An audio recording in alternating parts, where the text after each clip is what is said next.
Welcome to today's class. My name is Jon Witt, and this is a handstand prep class. So if you're new to handstands, welcome. I've said this many times. If you have the desire to do a handstand, it's a matter of prepping yourself, getting yourself into preparing the hands, the shoulders, and it might take some time to overcome the fear of it. So all the things that I've been using in the class should help, but if there's things that are just not making sense to you, know that there's a long list of things that you could be using. What I'm using is what's helped myself and what's helped others in terms of learning a handstand. So if you're getting to a point in the class and you just are struggling, the best thing to do is to really just review it, study it, make notes of things, record yourself as far as how you're doing it. And that's really the best way of learning it is getting feedback. You can give yourself feedback. I'm a person that I'm happy to give you feedback.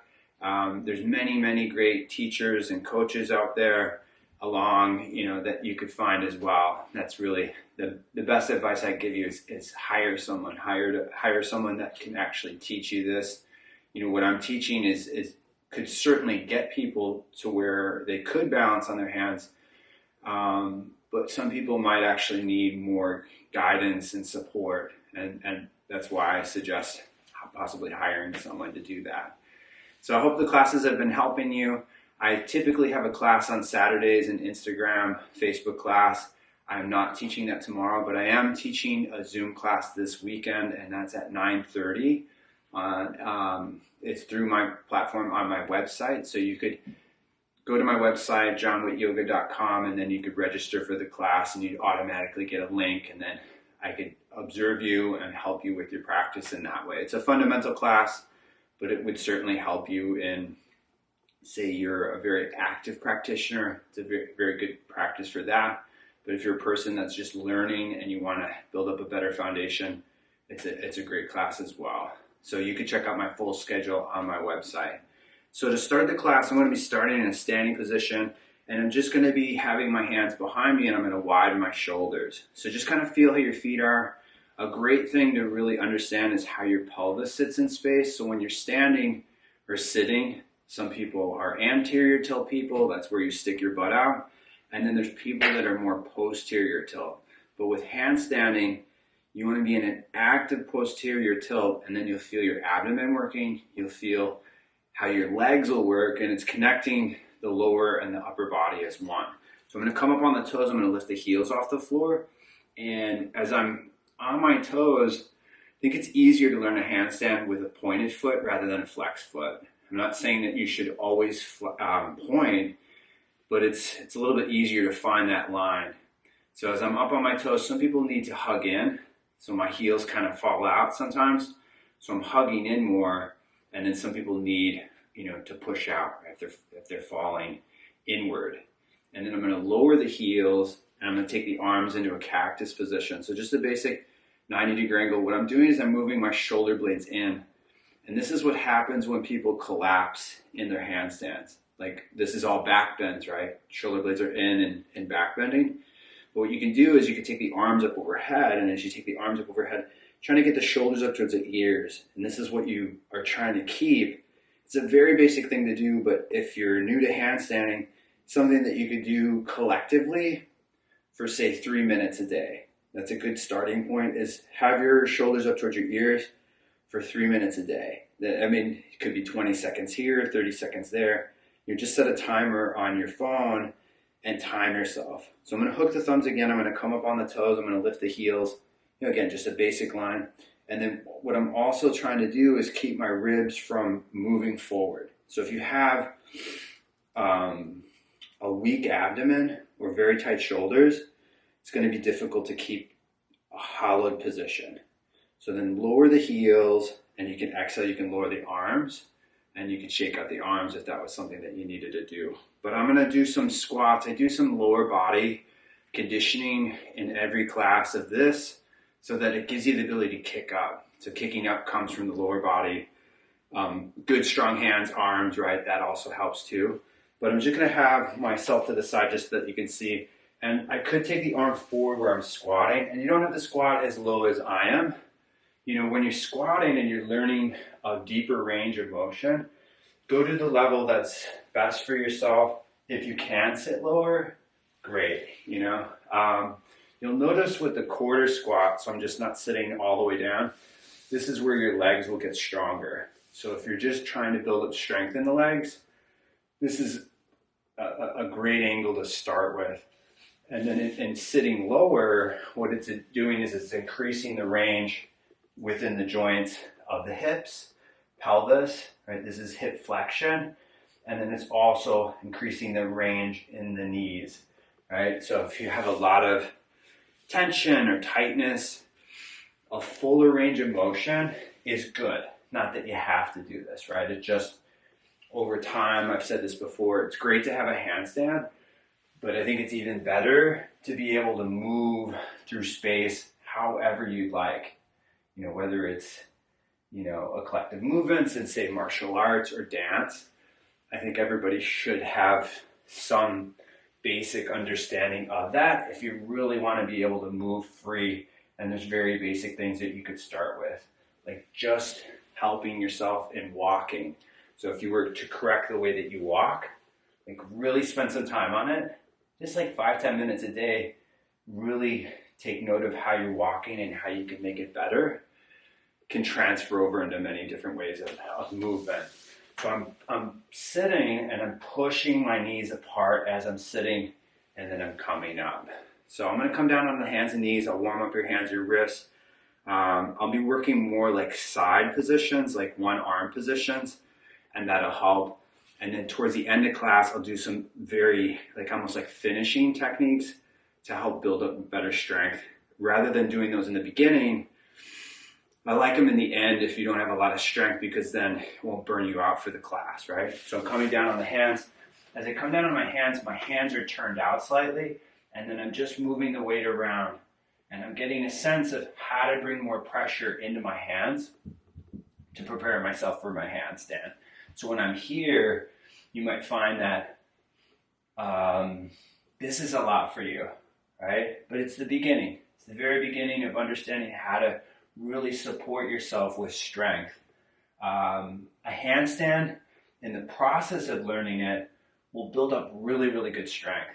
But as you get stronger, then it becomes more of a skill, right? It's a great, great thing to learn. You know, I think it's, you know, once you get a good baseline, whether it be yoga or calisthenics or just general fitness, a handstand's a great, great pose to really know. So come back into the middle and then push to the hands and round through the shoulders, right? Just round more through the shoulders. You may be rounding through my back. I may be rounding through my back as well, but it's really getting the shoulders to move apart. So let the chest move down in between the arms and then push again. Widen out your back, widen out through your shoulders. Let the chest move down between the arms. And then one more time, you'll come up, widen out my back. And then I'm going to keep that, but I'm going to lift up into plank and do these in plank if I can, right? So I'm going to lift up into plank pose. And these are just scap push-ups. So I'm letting my chest move down in between my arms. And then I'm pushing. And I'm holding that. And then I'm going to let it relax. And then push. Really push the floor away from you. And then I'm going to let that relax. And then I'm going to push, right? Drive the shoulder blades apart. Nothing crazy, but push the floor away from you. And then come down on the knees. And what we're going to do is turn the hands, the fingers, if we can, back towards the knees to stretch out more of the forearms and the wrists. So I'm just kind of moving the weight around, again, to get a sense of where I need the pressure. You know, and I've said this before in other classes, you know, how much wrist work you should do in a week, at least 2 to 3 times a week, you know, if you're just starting out. And then if you see more benefits with it, you could certainly do this every day, multiple times a day. You know, some people need more of it. Some people don't really need a whole lot. If you spend a lot of time on your hands, say you're, you know, an avid yoga practitioner, you may not really need as much. Really, again, it really depends on the person.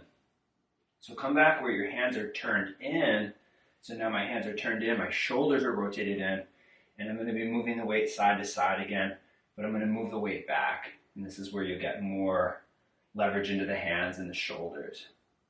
Right? And then I'm going to turn the hands forward. And what I'm going to do is I'm going to come into my first hold, which I think is, not that, we're going to get up into using the wall or possibly kicking up today. For some of you, is that getting the shoulders over the hands, the wrist, and more like a short down dog, but really getting it forward is going to assimilate a handstand. And we're going to try to hold that for a minute. So I'm going to time it. So when I'm on my hands, I'm going to have this block behind my forearm. And you don't have to do this, but you'll really see if you're forward enough with the shoulder, all right? So I'm just setting the timer, and then I'm going to be here in adjusting my position. So once I come up on my hands, I'm going to tuck through my hips and move it forward. So push really strong. If it's too much, bend the knees. But the higher you elevate the hips and the more forward you are, really kind of sets you up for a handstand. My ribs are in, my glutes. It's hard to contract the glutes here, but you can give it a shot. As you're in this, try to use more of your fingertips to get yourself to support yourself. You could be turning your head just because it can be kind of long and kind of not so good in the neck, but really push through the toes, push the floor away from you, right? And moving the weight around just to kind of see the weight in the hands. Get the ribs to move in, and we're very close to our target. And maybe you're already down, right? And then come down, and when you come down, I'm just going to do some wrist work again, turning the hands back towards the knees, stretching out the forearms. So when you do sets, like a systematic approach is way better to do. It just, for you might not have the strength yet. But when you get the strength, you want to do like 30 seconds on or a minute on of your handstand work. And then you want to rest in between 60, 2 minutes. If you're not a very strong person, it could be 3 to 5 minutes, something like that. But you'll really need some sort of system to take you beyond what you already know. And that's usually what people don't do, is that they take it to a certain level and they never get past that milestone, right? Which is really needed. So my knees are bent, I'm on my toes, and I'm just manipulating my toes here. I'm manipulating my feet. What I'm going to do is have my hands beside me, and I'm going to lift my knees off the floor. And then I'm going to slowly lower my knees forward if I can. Now, if you can't move in this, because it can be very difficult on the knees, you can do a partial. Like I could have my block here, and then just a slow or not slow, but a smaller motion as opposed to something big. And blocks outside of the hands can work really nice. So if you don't have the length in your arms, you don't have to get the legs to come forward. But I've said this before, the more you manipulate your feet, the more you'll be able to manipulate your whole entire body, your entire fascia system, right? The physical body, the connective tissue. And stretch out the whole body by just manipulating your feet more. So what I'm going to do is come into a forward fold and then a forward bend, just kind of moving the weight around just to press through the feet and to get the hips or get the body to more compact, which helps with, eventually like kicking up. The better the forward bend, the easier it is to be in these types of positions of kicking up. But what I'm going to do is I'm going to slowly roll myself up into a standing position. And then as I stand up, right, I'm going to practice my line again. I'm going to take the arms up overhead.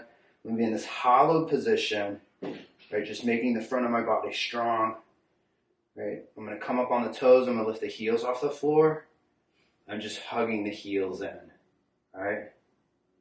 And then I'm going to lower the heels, and I'm going to exhale, lower the arms. Bring the chin into the chest and round through your upper back. And I've said this before, if you're not doing plow, or rabbit or, lots and lots of cat-cows, right? You're never really flexing your back enough. You have osteoporosis, right? This isn't the best position. But in something like this, the spine's designed to round, right? It should round. And by rounding your back, it'll help you in extending. It's going to help in moving the spine more eclectically. So I'm going to bring the hands down. I'm going to step back into plank and really push through the hands and hollow up through the front of my body. You want to have your index fingers forward, right? So that there's not as much pressure on the wrists, especially if you're doing a lot of handstands or arm balances, right? But I'm going to come and doing some side plank stuff. So if you already know that one side is weaker, start on the weak side, come down when you need it, go back into it, but just keep training the weaker side if you can. So when I don't have a lot of time, I'll just practice my left side because my left side's not as strong as my right. So if you like the block, I'm just going to set a timer just so that I kind of know what time we're using. I'm going to go for 30 seconds. So I'm just pushing my hips over to my left.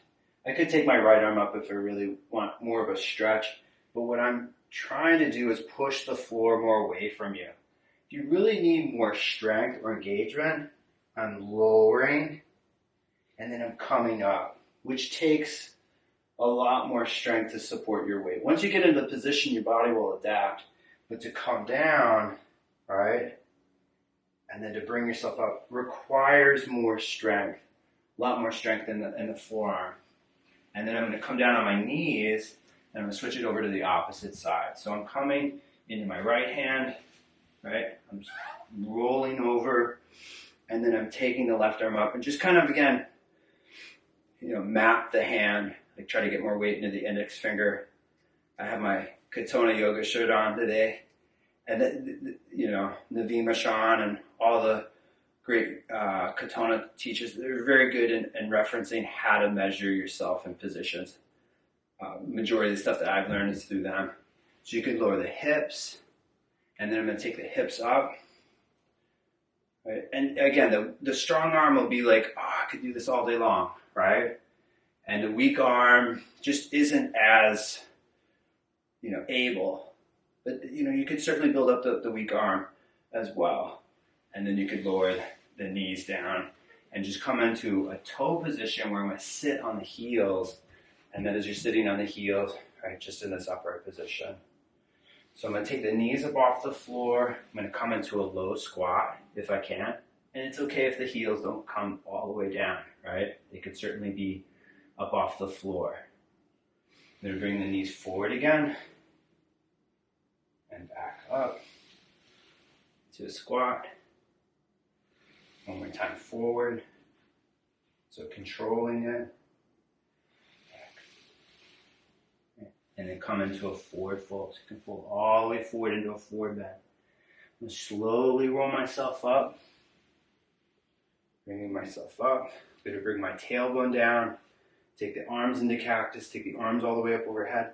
And just, again, shoulders up towards the ears, really practice the line. So practicing the line on the floor is better, but you're not always going to be on the ground. So this is why I'm doing it more often today in a standing position. So I'm going to come up on the toes again. I'm going to lift the heels. And then I'm going to lower the heels and I'll lower the arms. And I'm just going to stand. And I'm going to do, again, some training for your legs, lower body. I've done these before. They're really just simple, but twisting the knees is actually very good for the knees. But you got to, maybe you're not sitting as low as I am as I'm going to be doing these. But they're just a very good way of manipulating the tissues, strengthen the legs, get you to kick up, right? Just basic stuff. But I'm stepping my left foot behind my right foot. And I'm sitting, and maybe you're just sitting here, right? Maybe not all the way down, but I'm going to sit back on my back foot where I'm literally sitting on it. That's why I did all those, those knee raises. But I'm lifting myself up. I'm going to step my left foot to neutral and then my right foot back. My right knee's on the outside of my left shin. right? It's gonna, again, if you have some old injuries, some scar tissue, it'll feel uncomfortable to go further in these positions, but eventually it can feel amazing, right? You know, as you're sitting in these positions, these are just kung fu stances, right? So I'm coming up, I'm pushing through my right foot, I'm sitting back, my right foot behind me, sitting into a low squat, coming up, and then I'm gonna set my left foot behind my right, and then down. And it could be faster than me, it could be slower than me. When your legs get tired, that's a good time to stop. So if I was writing out something like a program for you, I would say, 10 to 20 reps, something like that. There's something within that range that could be healthy, but it could also be lower. Say your legs are absolutely fried after 3 reps or 2 reps or something like that, then that's what you're building upon from. You don't want to do too much too quick, right? But that'll get your legs to be a lot more mobile. So we're gonna go, so we did the first kind of pike stand. That's where your shoulders are over your hands or wrists. You could stick with that, but I usually do wall walks, but realistically for some of you, walking back is just too much. So if you haven't seen it before, walking back into an L position is good. It's a good thing to start with, but it's something that if you want to walk all the way back to the wall and do a chest to wall exercise, you can certainly do that. I'm going to do about for 30 seconds. So when I'm down with my hands are turned out.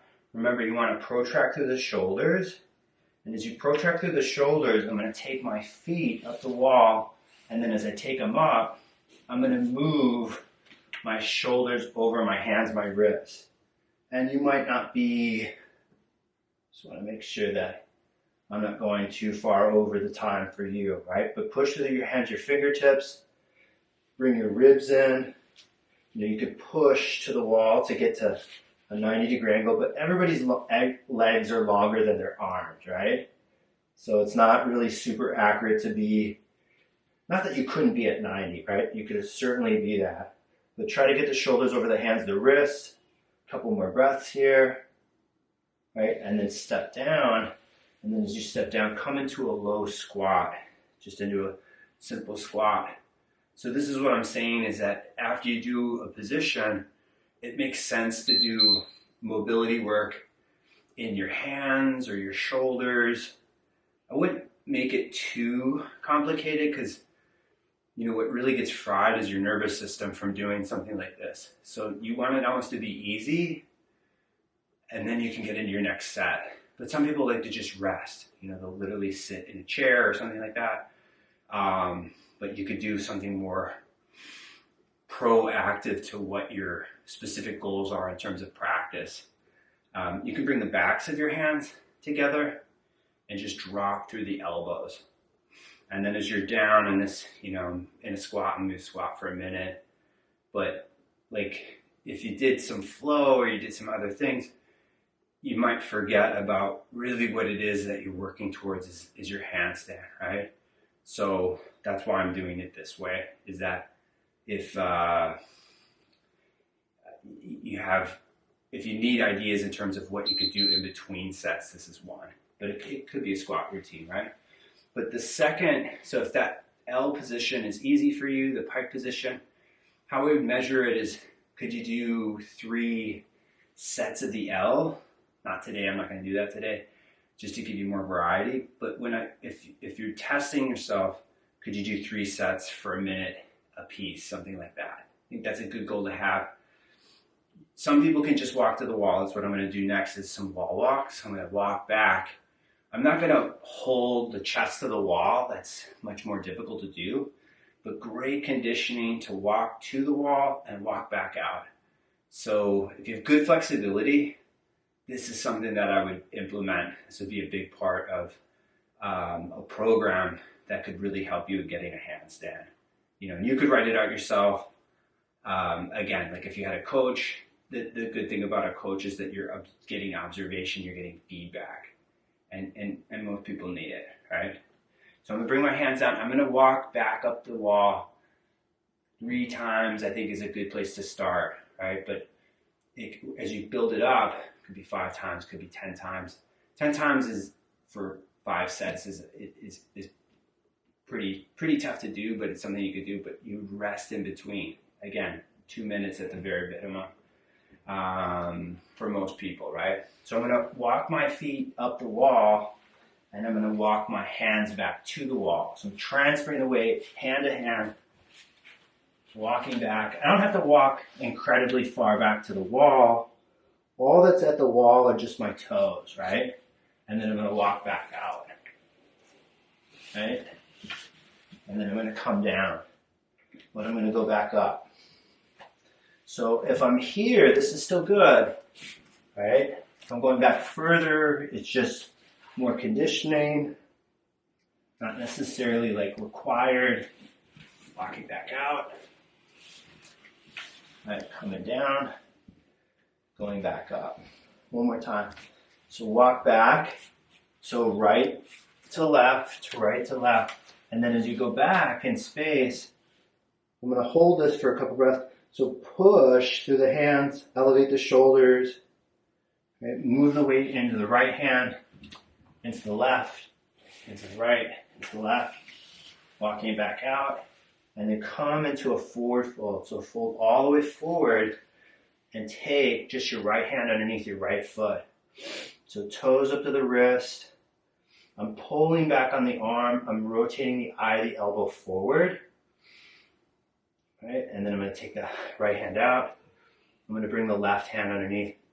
So toes up to the wrist if I can.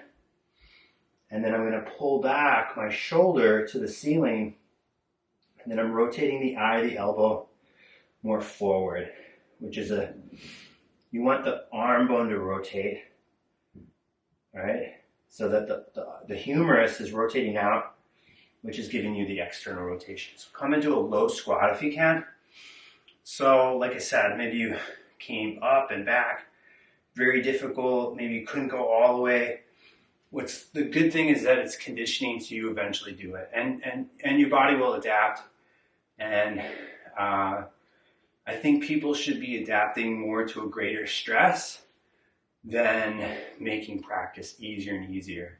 If you want to be able to be really active as you age, you want to create a stimulus that's actually challenging your body rather than you doing less and less and less. And that's a big reason why people have problems with their hands, people have wrist problems. You know, the list is long because people are doing less and less, and it becomes where it's limited in range, or it's possibly worse, where it's arthritic. So I would get in the habit of moving more, just so that you don't have these problems later on in life. And if you have them now, you know, you could still do it, but I'd stick with more like static stretching and then get towards more of like a movement-based practice.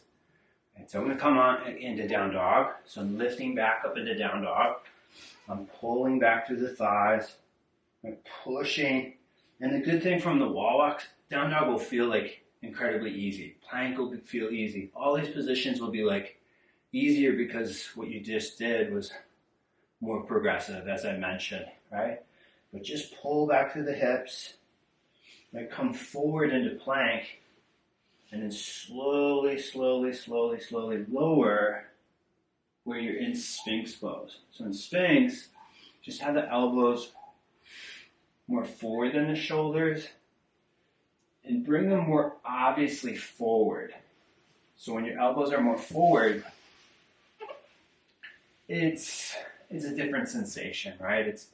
It's actually a little bit easier, but I still a significant exposure into my upper back, and for most people that's what you need. For some people, not what they need. So you got to find the right kind of range. But in terms of extension, like for handstands or wheel, you probably need more work in the upper back. Just to give you some tips. But I'm going to take the elbows further back and just observing the sensation in my upper back. Now you can stay here, but I'm going to come down. I'm going to do some cobras. So once I'm down, I'm having my hands underneath my shoulders. I'm going to lift up into a low cobra, I want to keep my hips down if I want to expose more of my upper back. The moment you take your hips up off the floor, you're going to feel more and more leverage in the lower back. Not that that's an awful thing. That could be all, for some people that's actually the best thing. But I'd say for more people, it's not, right? That's why I'm a bigger fan of, for most people, keeping the hips down. So keep pushing through the hands, keep articulating through your upper back, especially if you can't do a full wheel. You want the majority of the extension in the thoracic. So bring yourself forward, bring yourself down, and then when you come down, come back up into Sphinx pose. So just in the Sphinx, a few breaths, and maybe you don't need it to come up as high as I am. Right? Maybe you don't need to come up, but what I'm going to do is I'm going to push my hands to the floor. I'm going to lift up into a low cobra again. And the reason you want to come up is because it gives you better leverage, right? If it doesn't give you the best leverage, then you want to stay down, But you never see a yoga ad or any kind of advertisement for yoga in a low position, but the low position might actually be the best position for you. The closer I get my feet together and my legs together, the more leverage I have. It feels like someone's pulling my hips down into the floor. So that's a good thing if you need it. So bring yourself forward, bring yourself down. Have your hands just underneath your shoulders, and I'm going to press in the floor, and this is really, really good for beginners. Just push into the floor and feel your shoulders, feel your back, right? The initial stage of a push is highly, highly valuable. Like if you don't connect there, it's very hard to control how you use your hands, right? Then just let it relax. And then just push into the floor. We're not coming up, you're just pushing. And you should feel a strong connection in your shoulders, which is, again, what you need in these positions. But I'm gonna take my ribs away from the floor. I'm gonna take my hips away from the floor. So I'm barely off the floor if I can. And then I'm gonna push up to the top, right? And I'm gonna be on the tops of my feet just for a few breaths. So just keep hollowing out to the front of the body. Widen the shoulders, widen your back, and then come down on your knees and sit back on your feet if you can. So once you're sitting all the way back, of course you could sit on a block, right? It's smart to do, even if you sat back and it's gonna hurt. It's not gonna be comfortable to sit in these positions, but you gotta filter through good and bad pain, right? So I'm gonna take the arms into a cactus position, but keep the ribs from moving forward, right? Very easy to move the ribs forward. Keep them in and take the arms back up overhead. Really reach up through the arms. Try to get the shoulders up towards the ears. Again, super basic, but it makes a big difference in how you, come up into your handstand, and how you get up. Take the arms back down and relax. So again, you could do another pike. You could walk to the wall, chest to wall. It's really hard to do, but I think we should do it today. I think it's something that you should try. Again, if you're on an angle, and that's your angle, and it's really difficult, stay there, right? But if you can, you're going to walk to the wall, and say you have to come out, but I'm going to do it for a minute. I'm going to try to go for a minute. Of late, I haven't really been working a lot on handstands. I've been doing a lot of climbing of lately, and that's been really good for me. But a time is good, right? It keeps you from diverting and not doing it. But you got to adjust the time as you need it. Like it'd be smart to come out if you need it. It'd be great if you can hold it more. You just don't want to grit your teeth into it. You want good technique, right?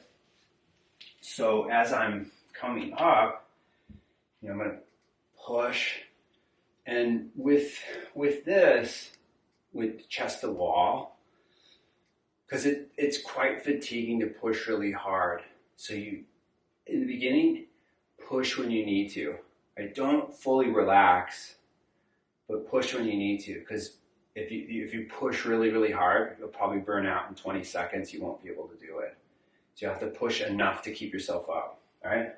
So here we go.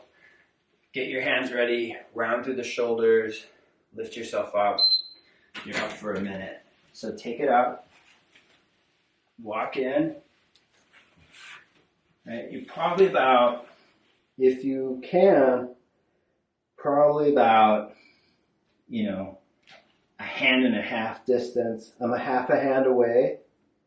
I'm keeping my ribs in. Push, push, push when you need it. All right? Don't let your ribs touch the wall. Get your glutes involved. Keep your ribs in. And I did set the timer. So if you need to walk out, right?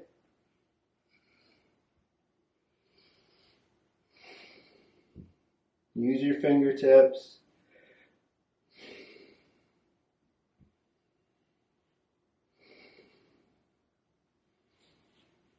And, it's well over, right? So walk forward and then walk out and come into a squat. So again, if you didn't, what I would do is set a timer, 30 seconds, something like that.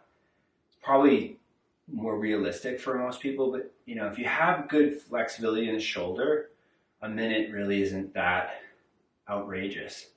It's just if you had not a lot of range in the shoulder, it can be quite difficult for people. So just bring the backs of your hands into together, drop the elbows. With handstands, can add a lot of tension in the neck and the shoulders. So I would have some sort of, in addition to this type of practice, I would also be doing mobility in the shoulders, mobility for the neck, right? You should feel, in my opinion, amazing. And if you don't, from your practice, I would implement more of these things. Like the more specialized you get, like in any physical culture, like because you love it, it can bring you more and more out of balance. Even like with yoga, right? So you might have to add other things to make yourself happier and healthier. As great as yoga is, it may not be all encompassing, because I do know a lot of yoga teachers that are not, they struggle, they physically struggle. So I would implement more forms of practice so that you're not suffering in your body. It's that type of stuff in most cases is optional, right? So I'm going to come up into a down dog. I'm pressing through my hands. I'm lifting back through my hips. And then I'm going to move my right hand and my left foot for a moment. And then I'm bringing it back. And then I'm reaching for the foot. And then I'm bringing it back. And then I'm going to reach for the foot. If I can, I'm going to reach for the heel. But if I can't reach for the heel, I'm going to grab my calf muscle or my thigh. Just bring more weight into your right foot. So as you bring more weight into your right foot, pretty easy to hold this. But I'm pushing through the hand. I'm rotating through the shoulder. And then I'm going to take the right hand back. And I'm going to turn to my left. I'm reaching for my left foot. I'm going to bring the hand back. I'm going to reach for my right foot with my left hand. Bring it back. And then I'm going to reach. I'm going to lift the heel if I can. Get a good hold of the foot. Bringing weight into my left foot now. Pushing really strong through my right hand. A couple deep breaths. You could bend your knees, of course, right, to do this. And then bringing the left hand back where it is. I'm just going to walk my hands back towards my feet just to give my hands a little bit of a break. But when you're forward and you're down, like I said, if you need more rounding in your back, you're not doing plow. This is not taught much at all anymore, which can be really, really great for your back. And then you can extend. But the whole extension of the lower back really came from a lot of people having herniations in their lower back from you name it, right? But rounding your back in a healthy spine is very, very good to do. you have some herniation, maybe it's not, especially in the lower back, it might be something you got to be, careful with. But I'm going to come back into that rounded position. So I'm rounding my upper back, right? And then I'm going to roll myself up, coming back up, and just standing. So I'm going to practice the pelvis, posterior tilt in the pelvis, and just in terms of, because not always going to bring your arms overhead, but something you can practice when you're standing throughout the day. Again, especially if you're interested in handstands, it's very, very good for the back. That's why I'm promoting handstands more, is really because it could heal your wrists, it could heal your shoulders, it could heal your lower back. But because it's so difficult, people usually just decide not to do it. But I think it's a great pose to learn. So what I'm going to do is come back where I'm going to work a little bit more on your legs, and then we'll just do some light stretching, maybe some hand work, because I had mentioned at the very end of your practice, if you still need strength work, it's just a matter of scaling it down. So making the exercise manageable, but doing multiple sets. And that could be push-ups, it could be negative push-ups, it could be plank work, right? The list is super, super long. But in adding that at the end, or adding it more through the week, makes a huge difference. And that's where, in yoga, nothing against yoga, but it's usually like it's scaled back. It's more for, let's do plow, let's do shoulder stand, headstand. Those are great things to do. But to physically be more able, you want to make it more difficult. And that's where like martial arts is, you want to implement more of a martial arts type of mentality, or a gymnastics mentality, right? I'm going to step my left foot back behind my right into a dragon. I'm sitting low, I'm sitting into my foot. It's the front leg that brings you up, and it's the back foot that sits back. You're manipulating your back leg, and your front leg, but it's the front leg that is taking you up. So I'm sitting back on the heel in an upright stance. I'm moving through my right foot, right? I'm moving into the left, I'm stepping back, I'm lowering. And these are so good because you can do them anywhere. You can have incredibly tight pants on, whatever. You don't really need a whole lot. You can get really incredibly strong through your legs without weights. Not that I'm against weights. You could certainly use weights. But I would implement more martial arts stances, or say like calisthenics, to condition the body, then eventually using weights if that's something that you were really interested in. It depends on what the goal may be, right? Just a couple more. I'm going to sit back, like at least a couple times a week. Get your legs really tired. Not where your knees hurt, right? But get your legs tired, and by training your legs more, your whole body will be grateful for that. So I'm going to come back into a forward fold. I'm just going to hang forward. And when I'm rolling forward into the stance, I want to stay away from the floor with my hands. I'm rounding more again through the spine, right? I'm going to walk the hands forward. I step back. I'm going to come into doing some side planks again. We'll do the lowering and the lifting a few times, right? I'm not going to time it. Just going to roll over into my left side. I'm pushing strong through my left hand. My right arm is up. I'm going to lower, right? Take it up. I'm going to lower. Bring it back up. Push, push, push. I'm going to lower. Take it back up. And just push, and this is very similar to when you're walking to the wall, right? So bring the right hand down, take it back into plank, roll over into the right side, push, open the chest, left arm is up. You could lower yourself down, take it back up. You could bend the elbow a little bit. Doesn't have to be absolutely straight, but the lowering is you're gonna have to really use more strength to lift yourself up. That's why I'm doing it. Because a good static hold, as I mentioned before, you get relaxed, it gets easy. But coming in and out of poses, that's where it gets difficult. So bring the left hand down, come down on the knees, and sit back on the heels. So just back in this basic upright position. I'm sitting back on the feet. So did this last week. That's what I'm going to finish with. Take my legs to a wide position. So a sofa is really good because it's soft, but a wall is, that's all you have, and a wall is good. But it's a very good way to open up the inner thighs. So my back is to you, but my feet are to the wall. And then I'm moving my pelvis to the wall. So wherever you feel the stretch, you can hold that for like 5 seconds and then just back off a little bit, right? So this is more stretching than static holds, which we use in yoga, right? But I'm going to move forward with my hips. And this wall is a little bit short for me in terms of my leg length, but it's enough. All right, I'm moving to the wall, and then I'm going to move back.